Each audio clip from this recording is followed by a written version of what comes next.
Karl Steen. We are happy to announce you've been appointed a landlord of the Class D apartment block on Kruszwitz 6. You must arrive there immediately and start working.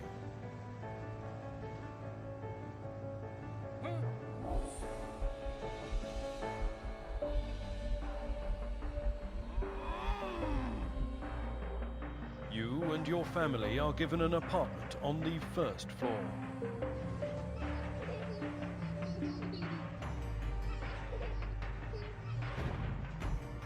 The experimental medicine you've been injected with during the medical checkout suppresses your need for sleep. Thus, you will be able to spend more time serving your motherland.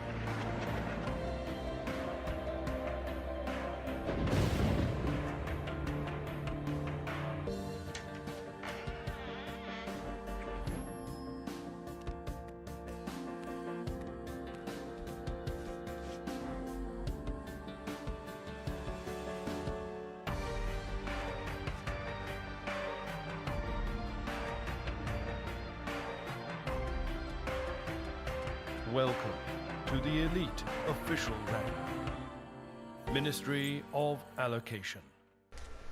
Hi guys, and welcome to Beholder. This is the complete edition for PS4, and it's basically a game set in a totalitarian state, and you're the manager of an apartment building, and you have to spy on the tenants for the government. As you can see from this, this is the beginning of the game. When a character has an exclamation mark over their head, as you can see here from this very first conversation in the game, you will talk to them to get a task, a mission, and it's up to you how you go about these missions in the game. There's plenty, you can help people, you can not help them, you can ignore the mission altogether. It's just great. There's so many branching different things. As you can see on the side, we have loads of tabs. So the first one has our tasks, which will explain any missions you currently have. The second bit here has all information about every apartment and who lives in it, and if you click on them, like you can see here, there's their profile, so any information you've got on them, which could be evidence to blackmail them or report them, or it could be, you know, just stuff to profile them to send to the government. There's government directives, which shows you what's illegal and what's not at the moment. Well, not what's not, just what is. And then you've got another tab when you're blackmailing people and about any bills. The phone here, you have to pick up often because the ministry will call you on it to give you tasks, and you can ring them, as you can see here, to get tasks, like I'm getting one right now on screen. It's also, if you're ever stuck, want to know the mechanics of the game, pretty much explains everything on there as well. If you just ring and hit reference, and it will tell you the basics of the game. I like to play a lot with it zoomed out like this, so you can see a great view and see where everyone is, because it's a good idea to keep your eye on everyone to see what's going on. As you can see, my task at the moment is to plant a camera in here, in this apartment. When you go up to the door, as you just saw, you can either look through it, just go straight through, peek through like a creeper, see if anyone's home or not before you go in, or you can knock. So I've planted the camera there. You can search for everything, which is recommended you do. You see I found something there, a deck of cards and dice. I pressed triangle because it came up at the bottom. It gives me information on him, as you can see at the side. So it says information collected. I'll show something again in a second. So with information that you've collected on people, you can report them. Not report them, sorry. Like that, broken bottle. Press triangle, information collected. With information collected, you can profile someone. So that basically sends all that information about them and their type of personality to the government. And you get money for that. You can talk to people, as I'm doing here. Some people don't really want to talk. Some people will talk quite a bit. A lot of characters come and go. A lot of them stay. Some of them are quite well developed and have a lot of missions and tasks for you that are interesting. Some not so much as others. As you can see here, you can pause the game with pressing square, which I like to do if I'm in an apartment but I need cameras to put up in it. So it just lets me open the shop without the in-game time still ticking down, so no one kind of walks in on me while I'm in the apartment. You can buy the cameras with reputation points, as you can see. And there's 3 different types. So you have the first tier camera, which I won't really use. I'd buy the second one, because as you could see on that clip, there's a difference in price. And the second one still gives you a pretty good view. But your reputation points are not just used for cameras, they also come into play later on. If you need to convince someone of something, you're going to have to use your reputation points. There's a lot of conversation to be had with people. You can read it obviously at the bottom of the screen if you like, but it's just great. There's a lot of different characters and it's good getting to know them and seeing what's what. So yeah, that's what I'm just doing at the moment here. Just chatting to everyone, getting a feel for them. Oh, he's a bit angry, isn't he? So, did you see that? Information in red he's given me, and then I got reputation points for it. Sometimes when you're chatting to people, you do get reputation points from gathering information from them, just in casual conversations, which is really cool. So that is basically your currency in the game. You have money to buy things from the store, or to buy things that you will need for your quests. And you also have reputation points, which you need to buy cameras or to convince people of things for certain tasks. As this is saying here, when you've got camera up, if someone's doing something illegal, you hit R3 and it will come up, and it will then go either in information collected if it's something green, so not super bad. If it's something bad, like illegal, it will come up red. And you press R3 and it just logs it down in your evidence. Now if you have evidence, you can basically either blackmail someone and they can either comply or they cannot. Oh, as well, there's too much to talk about at once. There's a newspaper here, so feel free to read that. It always has good information that plays into the game and the world and what's going on. And the voice of the truth on the back.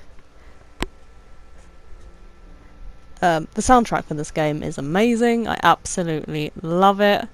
The graphics I love as well. They are super bleak and depressing, but they really suit the theme of the game. They creeped me out at first, but I actually think it's really well done. So this is how you profile someone. See, with information collected, you use that to profile someone and get money for it like that. And you can also, if you've got evidence on someone, like I said, if it's something illegal, you can, it will be at the bottom, evidence collected, which I'll show you in a second.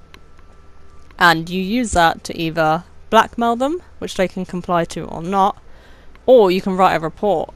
When you write the report, the police will come and get rid of the tenant. So it's all about, this game is what you want to do. You know? Do you want to help someone? Do you not? As you can see, I press triangle in the top left there, that just fast forwards things a bit. So now I've caught Jacob doing drugs, so I've got evidence. I've got some bloody hardcore evidence, guys. So what we're going to do here is, you're meant to report him, as I'm showing you, but I'm actually going to blackmail him first once, just to get some money from him, being a horrible person, and just to show you what that's like. But yeah, I love this game. The soundtrack's awesome. You probably haven't heard it much because I've been waffling over it. And, you know, I love the art style. It's really fun to play, and it's really simple, easy mechanics, this game. And it just works really well. It's just what you see is literally what you get. You can either help people, you can not. There's different ways to do different tasks. There'd be so many different ways to do different things. You can choose who you're going to help, who you're not, who you're going to side with sometimes later on in the game. See, it says here he fulfilled the demands in the blackmail letter, and as we just saw, he put the cash in the potted plant, which is where it always goes if someone does comply. You can run, hold, and X, by the way. I didn't realise that, first of all. You have Nathan here, who's a seller. He comes and goes. There's various different items you can buy from him. Some you will need for tasks, some are just normal items, some are illegal items. You can buy that, but it will be... got my evidence again for him. It will be, it will cost you more if something's illegal, obviously, to buy it. And some things aren't illegal now, but will become illegal as the game goes on. So it might be in your favour. There we go, I'm reporting him. So you can see the police come and take him away now. But it might be in your favour to, you know, a second playthrough is definitely a lot easier than the first. The first playthrough, some of the tasks, in particular involving your family, can be quite difficult. I will say that. You will need a lot of cash for certain things, and it's hard to do until you've nailed down and taken advantage of the mechanics of the game and how it works. Even though it's super easy to learn the game, but in terms of how to get a lot of cash and get a little rota going with, like, I'm going to do this, I'm going to do that, da da da da. So, yeah, it's difficult in a way, but like, which is, I guess, a con and a pro, like, in terms of how hard it is to get the cash you need for certain things. But it definitely makes it a lot more fun and challenging. And, you know, I think that's a good thing, especially on the second playthrough, because you know what you're doing more, and you're like, right, let's see if I can do this. As you can see in top left as well, a lot of tasks have a timer countdown. So I've got, at the moment, even though I'm about to finish this task, is that this task? I think it is. 32 hours, in-game hours.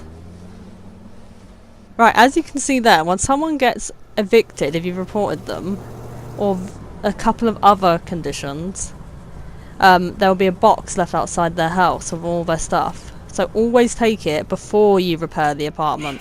Because as you see now, when I repair it, that box will disappear. Right, you get people to pick who you want to move in. You get through them all eventually. But yeah, you get to pick who you want to move in. So I've just moved a new tenant in. But and a new newspaper. If you're interested, feel free to read this. But yeah, that newspaper is always interesting, giving you news about the world you're in, which is it's a very sad and depressing game, actually. But a very good game, in my opinion. So yeah, the box will disappear if someone has been evicted. So it's always best to use that to your advantage, and, you know, take everything. You might as well, because you don't have any repercussions for taking it when it's outside on the doorstep like that. As you can see, he nearly caught me in his apartment, but I ran out. But I thought I'd show you what will happen if you do get caught. So, like, pretend I'm going to break in, as if he's not there, even though I know he's there. That will happen. But obviously you're normally stood in the apartment. They basically just say, look, get out, mate. Who the fuck you think you're messing with? Get out my apartment, bitch. That's basically all it is. You can steal items from people's apartments, but there can be repercussions for that, so you need to, you know, be careful of what you're doing. You don't want to steal too much. That's why it's easy to just take it if someone gets evicted, you know, because there's no repercussions for that once it's outside on that doorstep. As you can see, I've got loads of tasks now, with exclamation marks on people, and I didn't want to progress the story too far in doing this little mini talk about the game, so you're not really going to see me doing much, but you get a lot of things to do as the game goes on. And like I said, in the top left you can see the in-game time you have to complete the tasks. It's normally plenty of time, obviously, for a lot of them though, where especially on the first playthrough, like I said, where the difficulty can be quite hard when you're still getting used to the game, and you need a lot of cash suddenly, and you're like, oh my gosh, and it's like, go, you feel a lot of pressure. I won't have any shame in admitting, guys, I fucked up my first playthrough. Like, a lot of shit went wrong, like really wrong. But the game is super easy to replay. It is pretty short game. As you can see, I'm just selling the stuff I got out the box now, because you might as well. And as well, once you've got all your apartments set up and all the cameras you need set up, you can also buy cameras with your reputation points and sell them for cash to Nathan if you need to. But like I say, just be aware, because you might need them reputation points to convince someone of something for a task later on, and you don't want to be left with none. As you can see here, I'm just showing you a couple of the tasks, and I've got some books for my son. He wanted books. These are just really easy. Well, they're all easy, but you know, just beginner little things. Yeah, it's just a good game. The checkpoint system's really good. It normally saves after each mission you've completed, and because the game has so many endings, I think it's easy to load up and go back. So if you want to check out a different ending, or you're trying to get a certain trophy, it's really good for stuff like that. I'm just gonna talk about my thoughts on the game while this last bit plays, but I'm just doing some tasks here. So yeah, it's really easy to learn the mechanics. Like I said, the checkpoint system's good, but the game is pretty short anyway, so it's really fun to just replay it through and maybe go about things a bit differently and see how things play out. The only kind of things I didn't like was that some of the characters aren't as fleshed out as others. But in a way, when I thought about it, that is kind of a good thing, because some of them, you know, come and go and don't have much to do, and some of them feel like, yeah, there's nothing that they do. Oh, yeah, like I say as well, you can knock on the door. See, like, he had a task for me, but I want to talk to him. Knock on the door. Hey, mate. Hey. And you get your task. And there will be many ways normally to go about each task. So let's just see what he says here. He's lonely. He's very lonely. But yeah, it's a short game, easy to play. Very sad. But I like it. There you go. We found some information that could help with the task because he's lonely. It's a girl that wants to find a man. But that's not the only way to go about this task. That's what I'm saying, guys. There is so many branching, a couple different ways to do things. You just need to kind of look around or talk to people. That's what I like about it. It's short, it's easy to play. It's very sad, you know, and depressing. But I think it's a great game. Like I said, some of the characters don't do as much as others, which is a pro and a con, and it can be hard on your first playthrough, but it's definitely fun to learn from and experiment with, and you know, find out the different ways tasks can play out. It's super fun. Like I said, easy mechanics and just great to learn from and get little tips and tricks for next time you play. I forgot to mention as well, say you're high up on the 3rd level, right? And you wanna, and someone has a task for you, or the phone's ringing, you will be aware of it because there will be a little icon in the corner, in the bottom of the screen or the side from wherever the person is, or if the phone's ringing, where the phone is, to just let you know that someone wants to talk to you or someone is ringing you. So don't be worried about, oh, what if I'm in someone's apartment and something else happens. Like, you will be aware of what's going on. But like I say, I think it's best to play with it zoomed out a bit, just so you can keep an eye on tenants. Like, if they're down in the communal area, but you're in their apartment, you don't want them to come and catch you. Not that anything really happens if they do, but it's just easier all around. So yeah, I definitely think to check it out. I didn't really have many issues with it. Like I said, you know, some of the tasks can be quite hard in terms of acquiring the cash, but that also, I like that because it makes it you to be able to learn and really learn the mechanics and take them all in for when you next play the game. Although obviously that then a lot of the time means you might have to play a certain way that you don't really want to play as that character. The other thing as well is I didn't particularly care that much for my character, like Carl. I did for his family. But don't get me wrong, I don't dislike Carl.